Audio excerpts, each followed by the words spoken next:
Hello guys, welcome to our YouTube channel. तो आज के इस वीडियो में हम करने वाले हैं सोशल साइंस के अंदर जो आपका एक्सट्रैक्ट बेस्ड क्वेश्चन आएगा या फिर केस स्टडी क्वेश्चन बोल सकते हैं। तो मैथ और साइंस की तो ऑलरेडी प्लेलिस्ट बनी हुई है, वहाँ से आप ऑलरेडी वीडियो देख चुके होंगे। उसके बाद काफ़ी स्टूडेंट्स की डिमांड आ रही थी कि सोशल साइंस पे भी वीडियो बनाया जाए। तो सोशल साइंस में देखो, सबसे बड़ी बात, अब मैथ और साइंस में आपने देखा होगा ना, तो एक भी मतलब मुश्किल से एक आध क्वेश्चन का जो आंसर है ना, वो आपको इस केस स्टडी में देखने को मिलता है। लेकिन अगर बात करते हैं सोशल साइंस, तो इसमें 2 से 3 क्वेश्चन ऐसे होंगे जिसका आंसर आपको डायरेक्टली यहाँ से मिल जाएगा। बाकी डेफिनेटली आपको टॉपिक क्लियर होना ही चाहिए।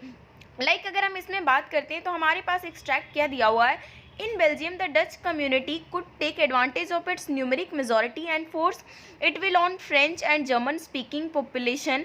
This would push the conflict among communities further. This could lead to a very messy partition of the country. Both the side would claim control over Brussels.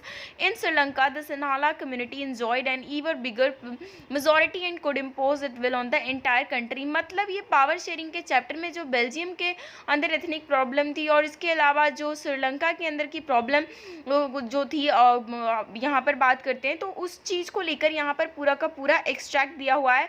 Sri Lanka जो independent हुई 1948 में, और उन लोगों ने क्या किया, डोमिनेंस रख दी, सिन्हाला सुप्रीमेसी दे दिया। उसके बाद बात करते हैं तो जो बेल्जियम की एथनिक कंपोजिशन थी वो बहुत ही ज़्यादा कॉम्प्लेक्स थी। वहाँ पर मतलब लैंग्वेज के बेसिस पर जो है डिवीज़न हुआ पड़ा था। The Belgium leaders took a different path. They recognise the existence of regional differences in cultural diversities between 17 and 1993। They amended their constitution. उन्होंने क्या किया, अपने कॉन्स्टिट्यूशन को अमेंडमेंट किया था और इस तरीके से अरेंजमेंट करी कि हर बंदा जो है ना साथ में रह सके सेम कंट्री में विदाउट एनी प्रॉब्लम। तो इस तरीके से जो दो कंट्री है, श्रीलंका और बेल्जियम, दोनों के अंदर प्रॉब्लम थी, लेकिन दोनों का जो तरीका है वो अलग रहा। तो उसके पीछे जो है पावर शेयरिंग का चैप्टर हमें समझाया गया है। तो इसी को लेकर आपसे पूछे जाएंगे 5 क्वेश्चन, उसी में से आपको कोई भी 4 क्वेश्चन का आंसर वहाँ पर देना होगा। हमारा फर्स्ट क्वेश्चन है, identify the major social group that constituted the largest share in the population of Sri Lanka. इन्होंने क्या पूछा कि जो कौन सा सोशल ग्रुप जो है वो मेजॉरिटी में थी या तो लास्ट शेयर कॉन्स्टिट्यूट करती थी श्रीलंका के अंदर। तो जैसे कि हमने अब अभी अपने उसमें ही एक्सट्रैक्ट में ही पढ़ा कि वहाँ पर सिन्हाला सुप्रीमेसी थी और उसी की गवर्नमेंट उन्होंने बना दिया था, ठीक है ना। तो यहाँ पर फर्स्ट क्वेश्चन का आंसर आपका क्या हो जाएगा, फर्स्ट क्वेश्चन का डी। यहाँ पर ध्यान रखो, आपको कमेंट बॉक्स में मैं कुछ क्वेश्चन में ना आपको एक स्पेशल क्वेश्चन पूछूंगी जिसका आंसर आपको कमेंट में लिखना है कि हाँ क्वेश्चन नंबर 1 का जो ये पॉइंट था उसका आंसर ये है। यहाँ पर श्रीलंका के अंदर जो है डेफिनेटली जो दो कम्युनिटी के बीच में प्रॉब्लम थी, तो एक तो सिन्हाला था, दूसरा कौन था, ये आपको कमेंट बॉक्स में हमें लिख के बताना है। नेक्स्ट क्वेश्चन, इससे आपको क्या होगा ना कि आपका रिवीजन होता रहेगा। अगर आपको नहीं भी पता है तो आप फटाफट से बुक में जाकर इसे फाइंड आउट करोगे। I believe that the majority community is able to rule a country in whichever way it want is। एक ऐसी सोच जिसके अंदर मेजॉरिटी कम्युनिटी ये सोचती है कि हम कंट्री पर किसी भी तरीके से राज कर सकते हैं, तो उस सोच को क्या कहा जाता है। फेडरल गवर्नमेंट, मेजोरिटेरियन और प्रूडेंशियल और कम्युनिटी गवर्नमेंट, तो वो होता है मेजोरिटेरियन, ठीक है ना, जो कि कहाँ पर इस्टेब्लिश हुआ था, श्रीलंका के अंदर, ठीक है ना, जब उन्होंने सिन्हाला सुप्रीमेसी को उस तरीके से कर दिया था और उन्हीं की लैंग्वेज को ऑफिशियल लैंग्वेज बना दिया था।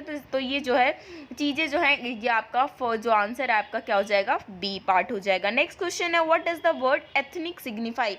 एथनिक का क्या मतलब है। हम अपने पैराग्राफ में एक वर्ड हमने देखा था एथनिक, तो एथनिक का क्या मतलब होता है, ठीक है ना, ये आपसे पूछा हुआ है।